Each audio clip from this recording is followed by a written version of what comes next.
So you have built a robot. Your engineers are pushing new code every day. But how do you make sure none of those changes break the machine? How do you update a fleet of 100 robots in the field without physically touching any of them? The answer is DevOps for robotics.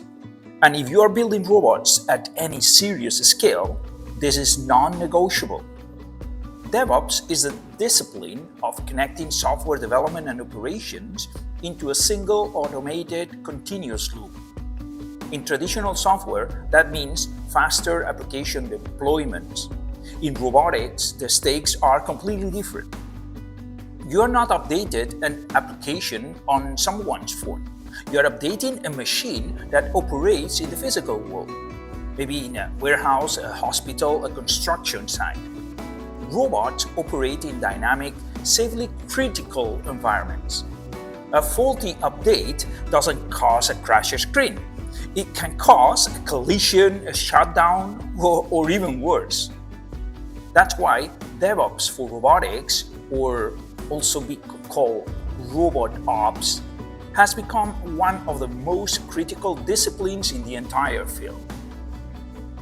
A robotics RobotOps pipeline runs on a specific set of tools, and each one has a job. We have Git, where everything starts. Every line of code lives in a version control repository. Every change is tracked. No commits get lost. Then is Docker. Docker packages the robot's software and all its dependencies into a container. Developers use Docker both during development and in production. In development, to compile and test code, and in production, to deploy consistent, reproducible software directly onto the robot hardware.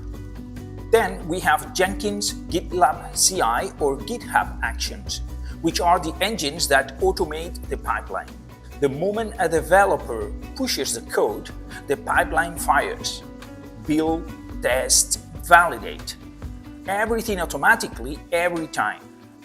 Then we have Gazebo and NVIDIA Isaac Sims, which are the simulation environments where the robot's behavior gets tested before any code touches the real hardware.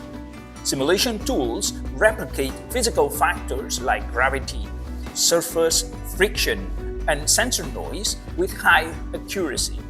And that allows engineers to verify robot behavior safely in a virtual world before deployment.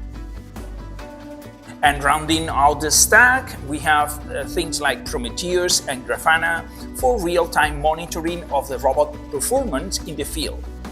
And over-the-air update systems for pushing validated software to entire robot fleets remotely without a single manual intervention. Here is what a production-grade robotics DevOps pipeline looks like in practice. A new developer pushes new code to Git. That commit automatically triggers the continuous integration pipeline. Then the code is built, linted, and unit tested. If anything breaks at that stage, then the team knows immediately. If unit tests pass, the pipeline spins up a simulation in Gazebo or Isaac Sim inside a Docker container. Then runs the functional tests. Does the robot navigate correctly with this new code? Does the arm still pick up the object? Does the sensor behave within tolerance? If everything is correct, then we move to the next step. At this step, the code is deployed to a set of real robots kept in-house in a controlled environment at the manufacturer facilities. This is where edge cases that simulation couldn't catch up get caught. Mechanical wear, sensor interference, real-world noise.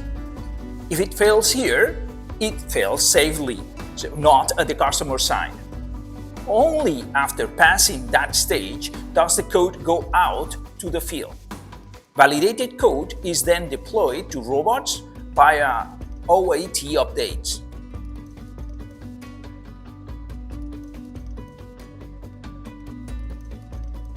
Only after passing that stage does the code go out to the field.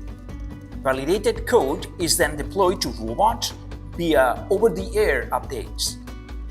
Robots generate telemetry data which is monitored and analyzed for optimization. If something degrades in the field, the team sees that in Grafana, for example, before it becomes a failure. Then rolling updates gradually update the robot software without any downtime. Canary releases deploy to a subset of robots first to validate before a full fleet rollout. The result is a robotics company that can ship new features fast, catch regressions before they reach hardware, and manage hundreds of robots in the field from a single dashboard. If you watch our previous video on robotics QA engineers, you already know where this connects. The functional test that a robotics QA engineer designs, the simulation-based check that verify that the robot does what it's supposed to do, are the exact tests that run inside this pipeline. The robotics QA engineer builds and owns that layer. DevOps is the infrastructure that runs it automatically on every single code change without anyone having to press a button. QA defines what correct behavior looks like. DevOps makes sure it gets checked every time.